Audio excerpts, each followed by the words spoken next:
What's up guys, welcome back to another video. Hope you're all doing well today. Welcome to the brand new JS7 compound in MX Bikes. This is a full LiDAR scanned replica of the Nationals track, so everything you see around here is like fully 3D scanned and then of course adjusted slightly to work with MX Bikes. And then we also have, over in the distance here, we have the main Supercross track, which is a little bit of a guest appearance from Jackie Moon, who has helped make this Supercross track here. And we also have one more track over here, which is meant to be not really like a fully maintained Supercross track, you know, a little bit overgrown, not ridden the most. But what I'm really excited to do here today is finally have a JS7 track that is a little bit on the rougher side, because I feel like every version of this we've had in the past has been quite well groomed and very smooth. So this should be very, very exciting. And without further ado, let's get into it. For all of you passionate gamers, you can now get 20% off all G Fuel products worldwide by using code LINS at checkout. And for any of you motorheads looking for some new drip or apparel, use code MXPR_LINS15 fxrracing.eu to get 15% off. All links and codes are in the description down below. Enjoy the video and drop a cheeky little like and subscribe. In case anyone was ever wondering what a man looks like after playing MX Bikes for 32 hours straight, you're looking at it. This is the morning after. I slept from about 9 PM until about 12 PM the next day. So we've got about, what's that, 12, 13, we had about 15 hours-ish sleep, which is not too shabby at all if you ask me, but definitely needed. Very, very good time, actually. So I just wanted to give a big thank you to everybody that actually showed up and just supported the entire stream as well. It was really, really cool. Very, very chilled and friendly as well. And I definitely had a lot of fluctuating in my just feelings throughout it, but that just shows what a bit of sleep deprivation can do for you. It was very high and then very low and then high again, low again. But in the end, really good fun. Very, very glad I did it. And we set a new record for ourselves, because I did have one that I think went on for like 34 to 36-ish hours before. However, I did stop and sleep in the middle of that one and then start again later. Whereas this one, all the way through, you know, no stopping. And it seems like everyone had a good time. It looks like we had a lot of people in there that it was the first stream that they was managed to catch, or the first time they tried playing tracks that aren't stock tracks in public lobbies as well. And it's nice to be able to bring that experience and bring new, like, full track lobbies to people. So very, very proud, man. Like, great community that we've got here. So thank you everyone so much for that. But all good things, they must come to an end, you know. And now we're back to regular business. This track, I had an idea that it was going to be out for like the last couple of days, because Matt Blard dropped a hint about it. Unfortunately, it came out during that stream. A lot of people were asking me to play it on stream. However, I wanted to keep it for this. I wanted to keep it for its own video, because for tracks that are as iconic as tracks like this, I feel like you have to. You know, they need their own video for it. You can't just chuck it in like a random live stream. And so far, it's actually like quite easy. I thought it'd be a little bit harder than it is, but the rough, I think it's more of a visual than an actual physical thing, unless it's just the suspension that Casanova sent over to me for my Supercross practice that is soaking up bumps really well. Not getting any random kicks at all, bike's taking it like a champ, and a lot of the jump sections, they're quite self-explanatory. I think I had 2 crashes so far at the very beginning. Oh, make that free. Make that free. So far, so good. In terms of the scaling, the 450 seems a little bit powerful. Not gonna lie, I'm having to check up on quite a few of the jumps. So for you 250 riders, gonna be loving life. Oh my god, that is a lot bigger than I thought it would be. It's very, very nice having the most up-to-date version of the Stewart compound, because such an iconic track. We've had many iterations of it over the years, you know. There's one that everybody has probably played, the very, very original one. But the issue with that one, it used to be actually very popular on online servers, but I've not seen it for quite some time. But the issue with that one was the timing gates were pretty messed up with it, so you could cut half the track out and have your lap time still count, which nobody wants. You know, you don't want being beaten by cheaters. We then had we've got another one created by Matt Plar a while back. That was a replica of it from the MX versus ATV game. So it was the JS7 compound from Alive. It was like exactly replicated from that. So again, good fun track. Obviously out of date by now by quite a ways. We had one recently that got released, but then turned out that it was completely ripped from MX Simulator, so that got removed. So now we're here at this point where Maplar has blessed us with a brand new, up-to-date one, fully 3D scanned, like LiDAR scanned, which is really, really cool. And it just feels nice, it feels flowy, it feels natural, quite pretty as well. It's a fairly bright track. I have very minimal reshade settings on right now, and it's very, very bright and in your face. I think, in terms of like the actual visuals, it's probably one of the best jobs I think Maplar's done so far. Like, really, really cool. And oh my god, please land that. Please land that. You probably wouldn't be able to count on two hands the amount of times that I had crashes yesterday that I shouldn't have saved, but somehow rode away with it. And I feel like with these OEM bikes now, I have to give them a round of applause for what they do well, and that is when you case or when you overjump, somehow a lot of the time the suspension just takes it. You know, it takes it like a champ, and it makes life a lot easier than having to respawn over and over and over again because you've maybe cased something by half a bike length and you bounce up to the moon and you don't land it. At least now, if I know I'm coming up super short on anything, I know how the bike's going to react when it bounces. So a lot of the time, if I come up short now and bounce, I just turn it into a backflip and then ride it out. And it's actually surprisingly easy to do. Not as easy as this turn because I've messed it up 2 laps in a row. Yeah, that corner right there is one of them places where them track changes are doing me a little bit dirty because I've just got the old track layout in my head. And like, same there, I feel like that's... Oh, turning roller. Oh my god, oh my god, oh my god, oh my god, oh my god. You do also have to remember at the moment, even though I slept for over 12 hours, I feel like I might still be a little bit on the sleep-deprived side. And I was trying to, like, ask... I was looking at Google last night trying to find out symptoms, or if not symptoms, you know, but effects of not sleeping for X amount of time. And it's like, oh, eventually, by the way, you'll start seeing shadow people. And it's like, oh, that sounds like a great time. And I already have it most days where I feel like I see something out the corner of my eye moving that doesn't, or like, so I've got like my keyboard in front of me. I feel like, oh, I might see a spider run across the desk in front of me, and then there's nothing there. So I'm already getting old. I'm already hallucinating, and I'm already tripping. So I don't need shadow people showing up in the background and making things even worse. But I mean, I feel like we got through the rough patch. So I felt like really good energy wise throughout it all. And then I want to say about just before hour 24, like just before we made it for a full day, something happened and I felt awful.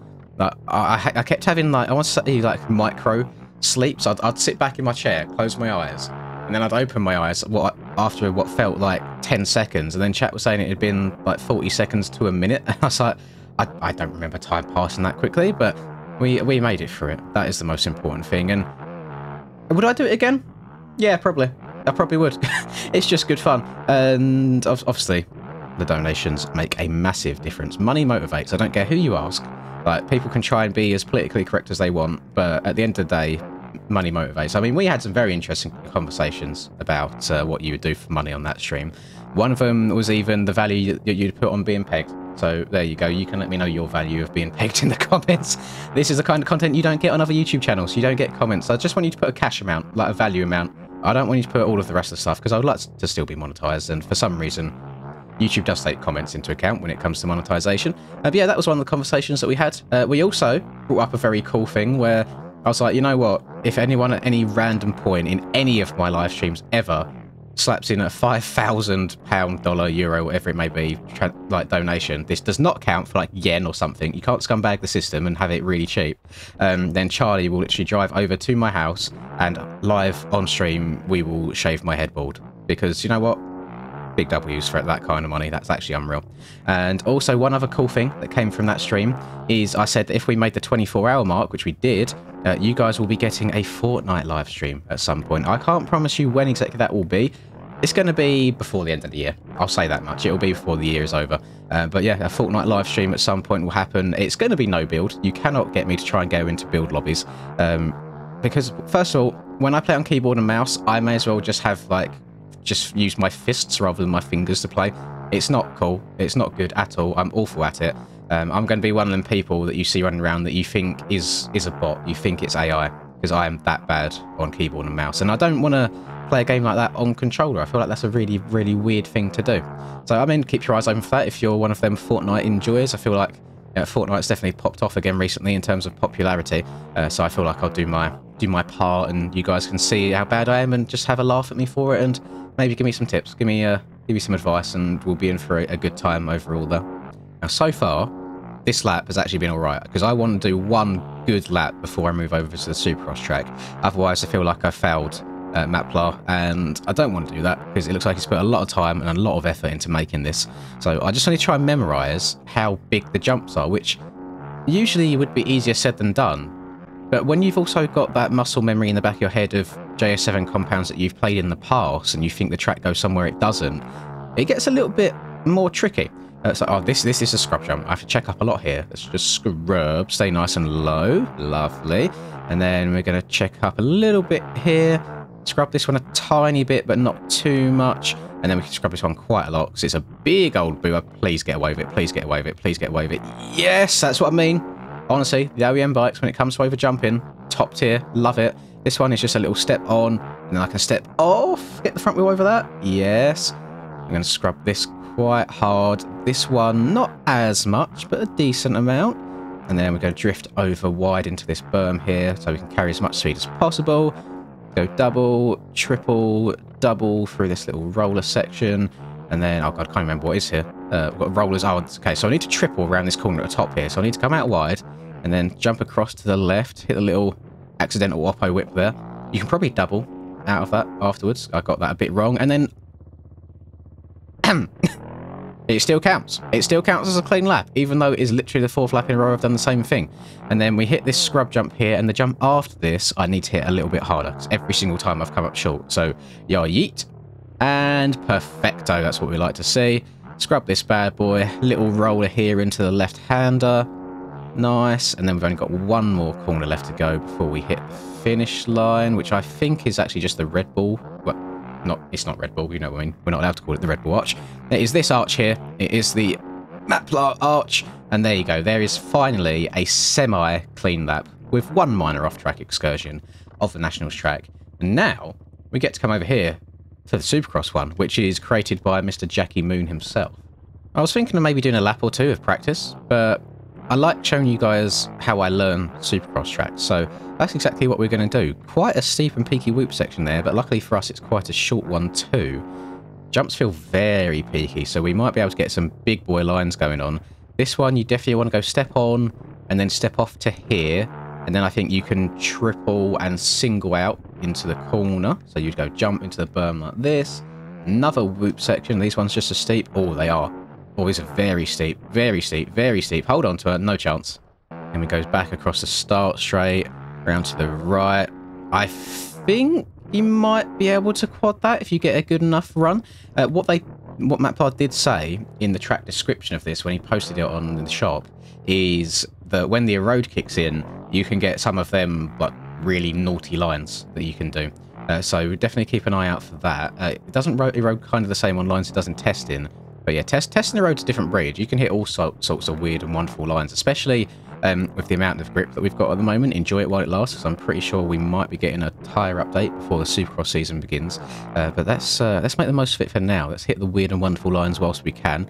Little double out the corner, trying to get on top of these ruts as best as I can. I missed one of them out there, which is the reason that I crashed.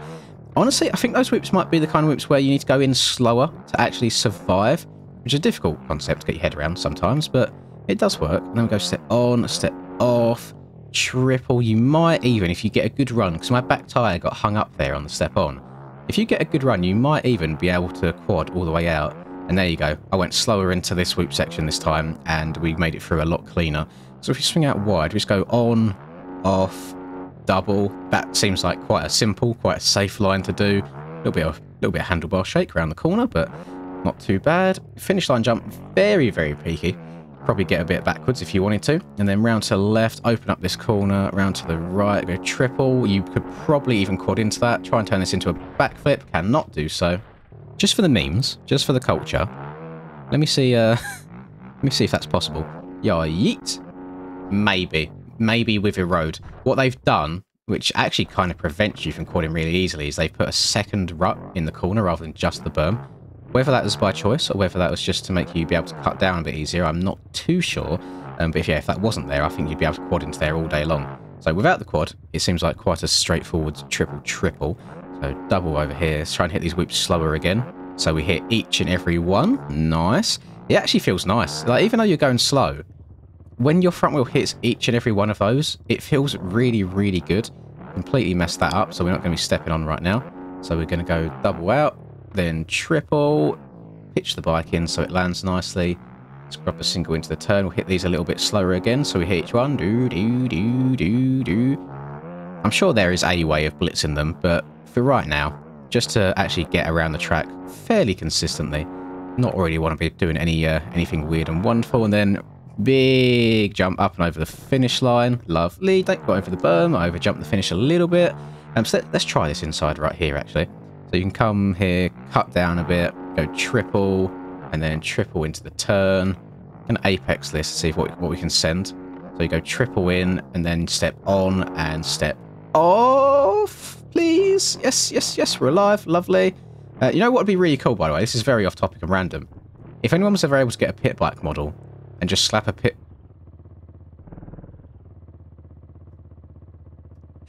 just slap a bike here as a little bit of like a tribute to Alive from back in the day. I like that. That's really, really cool. That's a really nice touch. It's great minds, eh? Great lines, think alike. And I promise you, hand on heart, I did not know that was there. I promise you I did not know that was there. But really, really cool. I like what they've done here. It's a good little tag team effort that they've put together to get us a nice Nationals track, a nice soupy track. And the thing is, I think Matt Plar knows that he might not be the best Supercross track builder in the world, so that's why he kind of outsources Jackie, and I believe they get along well. They're good friends, so it's not like we're getting some slave labour going on here. And then before this video does come to end, I just want to spend 1 or 2 laps on this Supercross track over here that he says is meant to be like quite an untouched track, just look kind of abandoned, not messed about with too much. He said the only thing they've done is change a couple of the jump faces. You can see the whoop section is actually eroded, which makes it very, very easy. Gonna check up. I didn't know if this was a triple or a wall jump. So this is a big triple, like really big triple. And then you've got to check up a lot to single into this corner. Sit the yeet to triple in here. Triple again, having to really stretch each one of these jumps out and tap the brake in the air. And then you can see the way that the berms have been kind of shaped, that they're meant to be worn away. They're not meant to be perfectly smooth, like perfectly maintained and graded. And then round to the left, it'll double before, I think it looks like a finish line. It does indeed. Sends you very, very high. And we've got a little bit of a road here. Sends you back out onto the start straight. Go skirt round to the left. Is this, kind of looking at it, is this the old layout from Alive? I feel like it follows a similar sort of flow. Then we go yeet, and down to a Dragon's Back. Round to the right, another Dragon's Back, back to Dragon's Back, Dragon's Back to Dragon's Back to back to back. Bars, flowing, double. Not going to be able to triple out, so I'm going to go double, into the very easy. We're not very easy when you turn in. Oh my god, what is wrong with me? My thumbs aren't doing what my brain's telling it to do. Yeet, big triple. I'm sure if you wanted to try and get a little bit wild, you could maybe full send that and turn it into a quad if you wanted to. But you know what?